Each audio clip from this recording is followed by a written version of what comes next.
Hey guys, so tomorrow Global is going to be getting Wilhelm, and Wilhelm is a relatively good unit. I do have a couple of things about him that I don't like, but overall, I do think he is a unit worth getting, but I don't think he is a unit worth whaling, and we are going to go over why today. And I'm not going to be going super in-depth into Wilhelm because, one, I don't use Wilhelm all that much. Main reason being, my Wind Magic team never really took much form. So you can see here, I've got like Neff, I've got Wilhelm, and that's pretty much it as far as magic goes.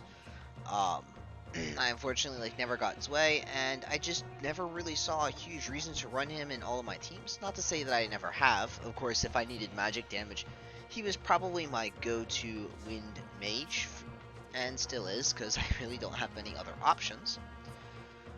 But let's start by taking a look at his Kaigan. So, obviously, gate 1 for your stats.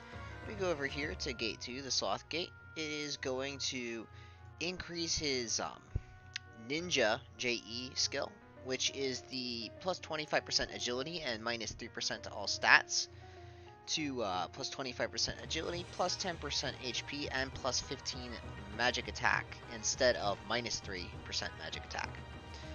Um, Obviously, this is a good upgrade. Magic attack is how he scales mostly. There's a bit of a disclaimer there. There is some gimmick in his kit that I will be going over here in just a minute. So just hang tight. Overall, the Gate 2 is very good. As for the Gate 3, you are going to get 40% 40% HP, 20% magic attack, 20 damage versus demon, and plus 20 wind.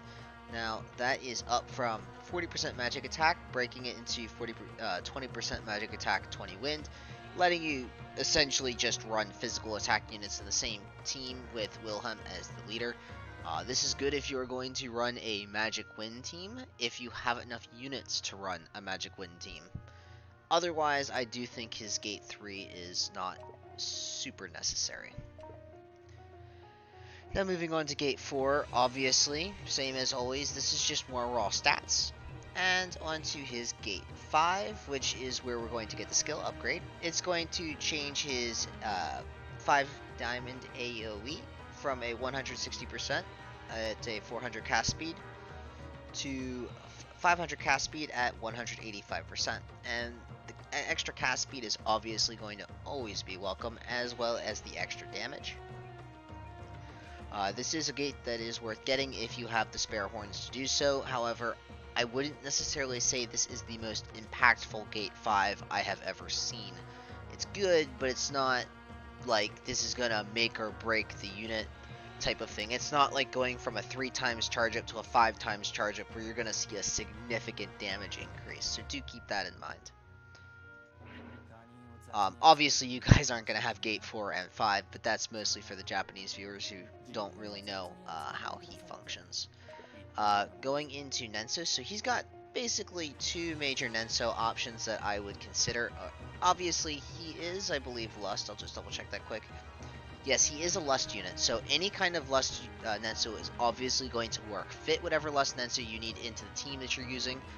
He obviously is going to run very well under a Rebecca leader skill because all his damage scales off of magic modifier. So Rebecca is a great lead to have him in the same team if you're going to run a Lustberg team. Otherwise, you are looking at either this 3-star Nenso I have right now, and this is actually a personal favorite of mine, and it's not because it's great, it's because it's cheap. This is as free-to-play friendly as free-to-play friendly Nenso as you will ever see.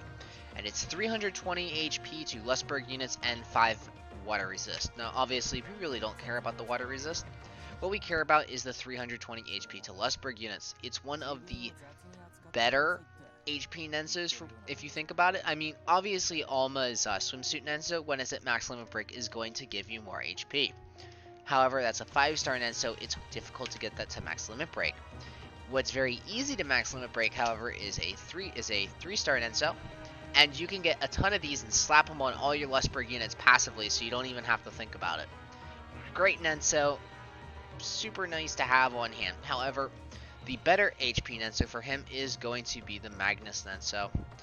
And once again, we run into the same issue that we have with the almost swimsuit Nenso, you're going to have to limit break this thing a couple times in order to make it like super worth it. However, he is also not going to benefit from most of the group skills from here, so he's really not going to get much out of the dex. He doesn't scale off of dex, he scales off a magic attack. He does not get access to the Rathalos unit group, obviously, and that's just more dex anyways. As for the next group, he will benefit from 442 HP and 10 evade. So this is definitely a better option for him. It's going to give you evasion. It's going to give you more HP. It's a better option than the 3-star Nenso. So this is what you're going to want to run on him if you're running him for real.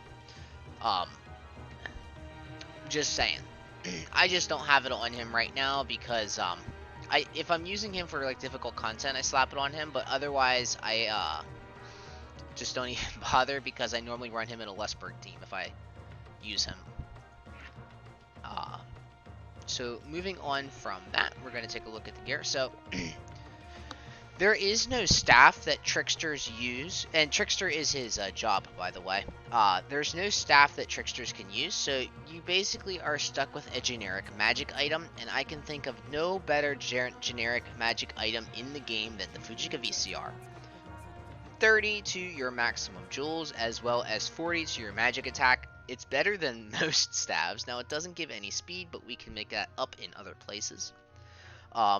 Max jewels is always welcome, especially on a mage type unit. And you are going to obviously benefit from resisting missile and magic damage for the first 3 turns of battle. I definitely like running the Fujika VCR, but it's not like it's mandatory to run it. Any kind of magic attack piece of gear is obviously going to function well on him. Moving on from that, you're going to want to likely run something with a magic modifier, perhaps. Soul's VCR is a good option. Kaya's free gear is a good option. These are all going to up his magic modifier, which, by the way, is probably one of the items that you're really going to want. Because the gimmick of Wilhelm's kit is he has a couple of skills that scale off of your opponent's stats, but are then multiplied through your modifier. So thus, no matter if you're...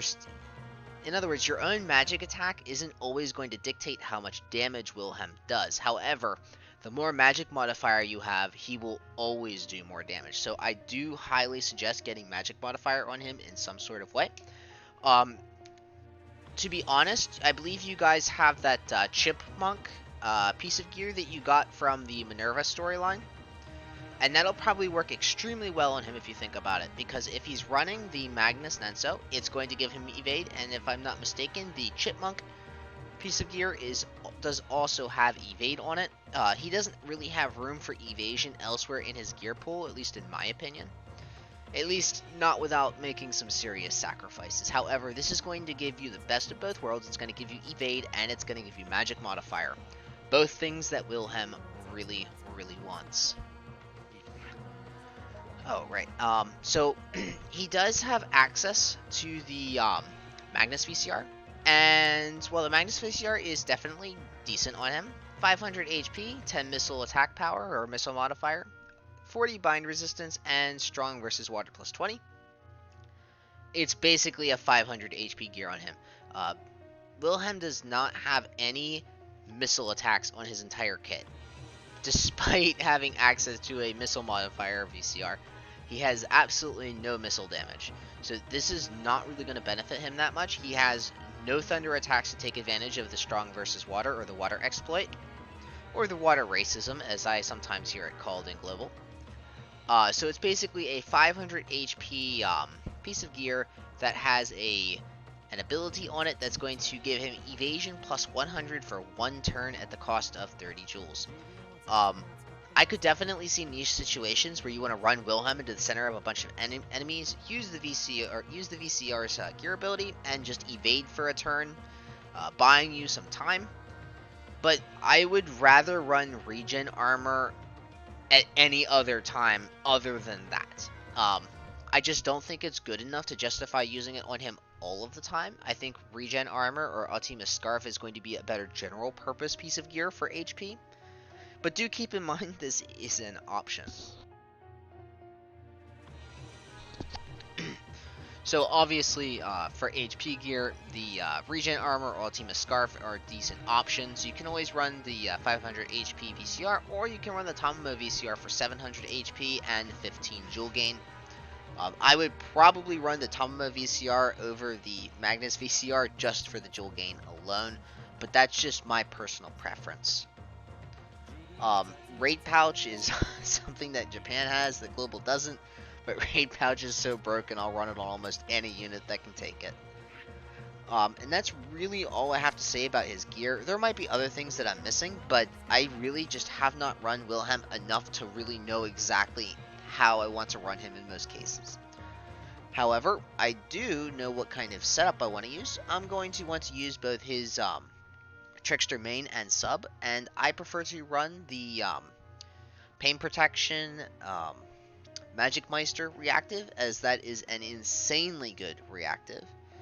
I hardly even remember exactly what his unique does for that, so let me just look that up real quick. The reactive for his unique, it looks like it is a counter and an AoE around him, so yeah, I would just rather run Pain Protection. Remember that in Tagatame and the Alchemist Code, any kind of damage mitigation reactive that can activate in general damage, as Pain Protection will activate under any physical damage, skill or not skill, is going to almost always be better than a counter, unless that counter is capable of like following a unit across the map or like healing you or something. So Pain Protection, definitely my suggestion. Obviously, you're going to want to run that Ninja Speed Up. Definitely your best option, as all that extra speed. I mean, he has 192 speed on him right now, and I don't have any speed gear on him. And for the last slot, he has a unique passive that's going to give you HP and magic, and I would probably take that. However, he does also have a passive that has cast time ratio down and jewel spent rate down, which is also a viable option should you need that little bit of extra tempo to get an attack off. Remember that he does have skills that scale off of the opponent's stats, at least some of his skills do, so he doesn't always need his own magic attack to do damage. However, I will point out that his AoE is based off his own magic attack, so keep that in mind. He has a single target attack that's based off of an enemy magic attack, and he has a another attack that's based off of an enemy's agility. So let's go ahead and drop him into a map here real quick. I'm going to quick set him up with some stuff, so I'll give him the Soul VCR, and just for shits and giggles, I'll give him the Magnus VCR. And I actually don't want to slap the Magnus VCR or Nenso on him because I currently have it set on my Nensu farming team because Rathalos is up this week. And I don't want to accidentally forget it because I can be forgetful sometimes. Obviously you guys are not going to be able to see exactly how much damage the enemy scaling attack is doing on a map that's going to be filled with a bunch of enemies that are like level, what, 3 or something? However, you still will be able to get a good idea of what his kit does.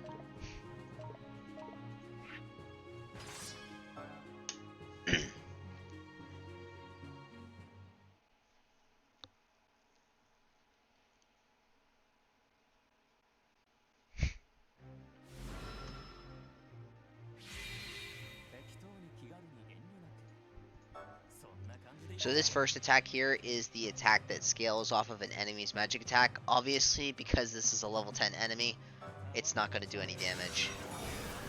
However, on normal enemies against like level appropriate enemies, that can be quite a potent attack. So moving on to the next one.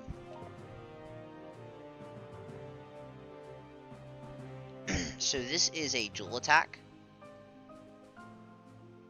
And I'm not exactly sure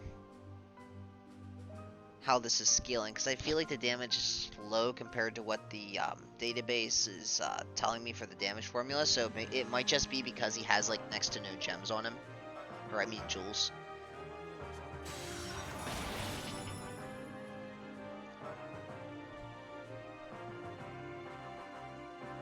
so for the next attack, so this is actually a pretty cool attack because it's a single target attack.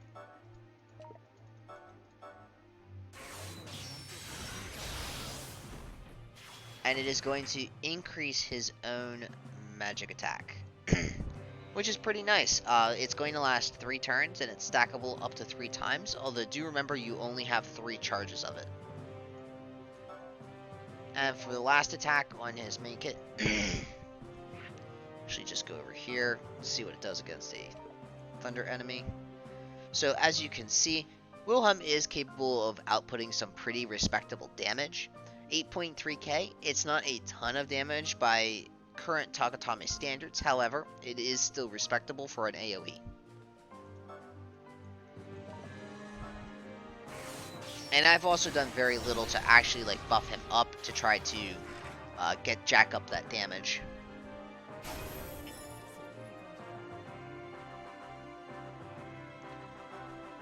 So onto his sub-kit. So this first attack, we're not going to be able to see what this does because Wilhelm is actually incapable of targeting himself with it. However, what it's going to do is it's an instant cast skill, and every ally that is in the range of the skill is going to get plus 15 value added to their charge time. So basically, your turn's going to come faster. And for the next one, he has a 30 joule to cast, and this is going to be a 60% rate heal.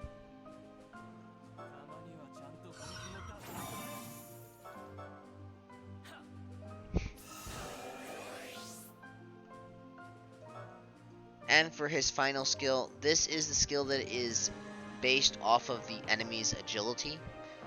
I have seen this skill do absolutely atrocious damage and okay damage, but under normal circumstances, it's pretty rare to see this skill doing a ton. But there could definitely be a map or something where an enemy just has a ton of speed on it, and you might be able to abuse that.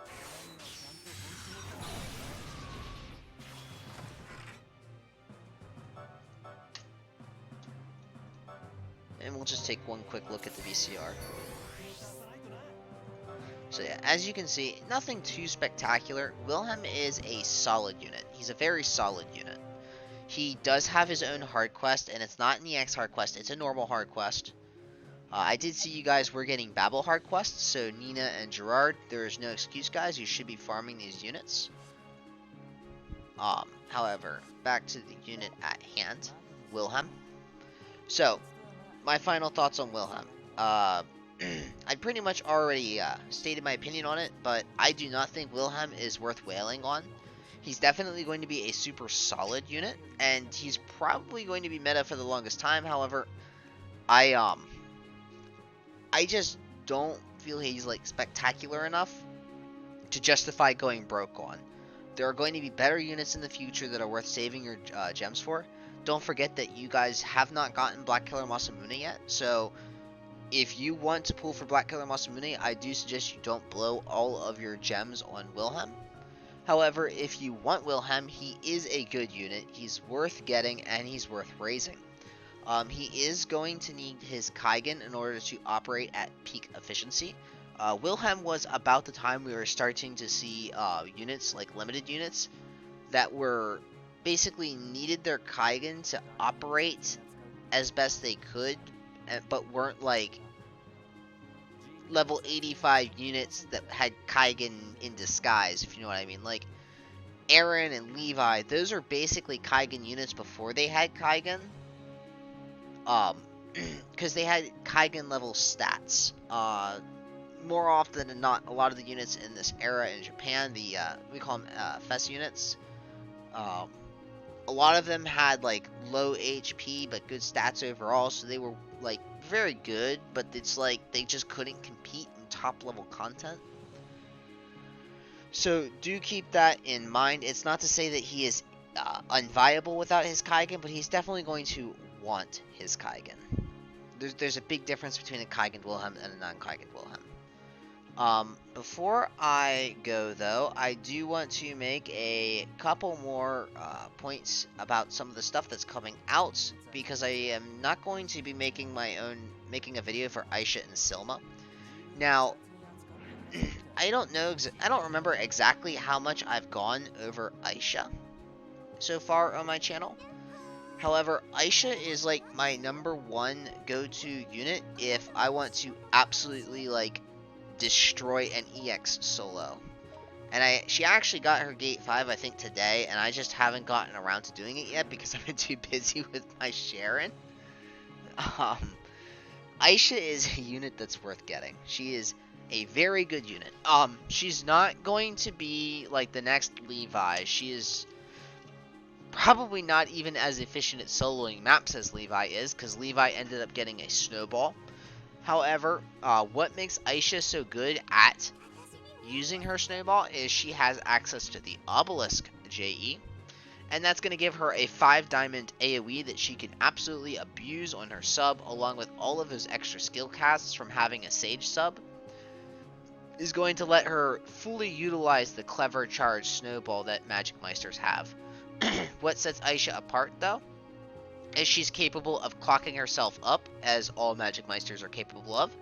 However, her JE is also going to cast regen on her, so she doesn't actually have to take regen armor into a map, which will save you a regen armor. And once you get the Albea VCR, you'll be able to run that, which is 650 HP, 10 initial jewels, and 20 jewel gain to help fuel the high jewel cost skills on the Magic Meister. Magic Meister is one of the few units in Japan I probably would not run the jewel pouch on, at least specifically for, or the raid pouch on, at least specifically for Aisha, because she has access to this specific VCR. Is she a unit worth getting? Very much so. Is she a unit worth farming? Very much so. Is she a unit worth sharding? Absolutely not. Do not shard Aisha.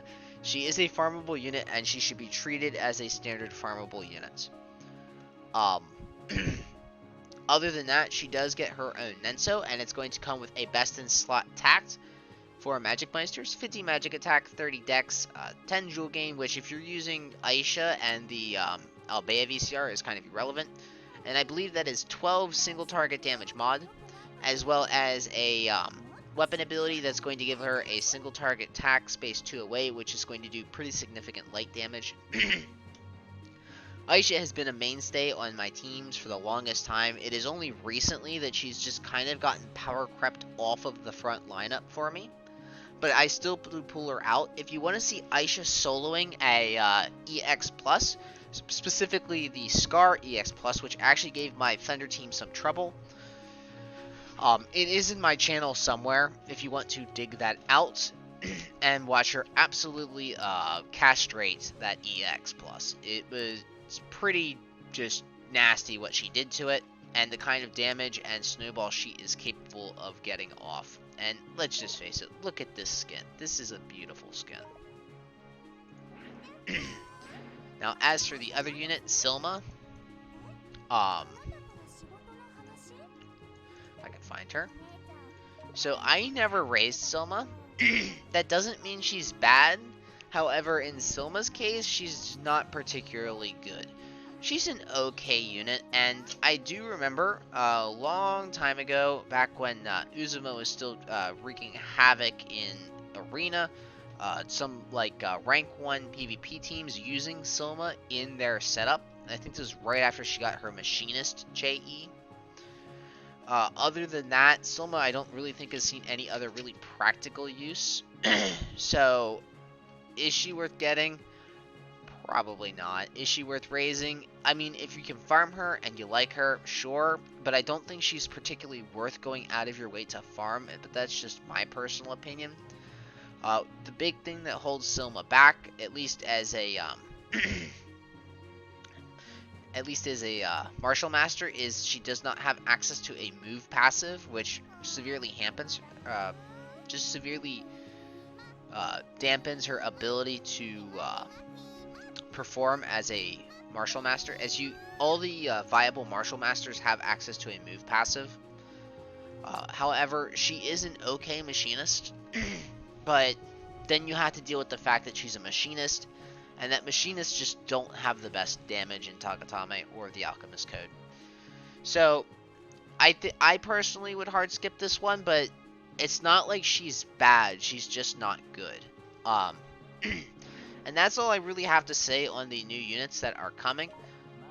Wilhelm is obviously going to be the star of the show. However, you definitely should not overlook Aisha, as she is a very good unit. However, I just, until you guys get to her hard quest, I just don't know how viable Aisha is going to be on a team.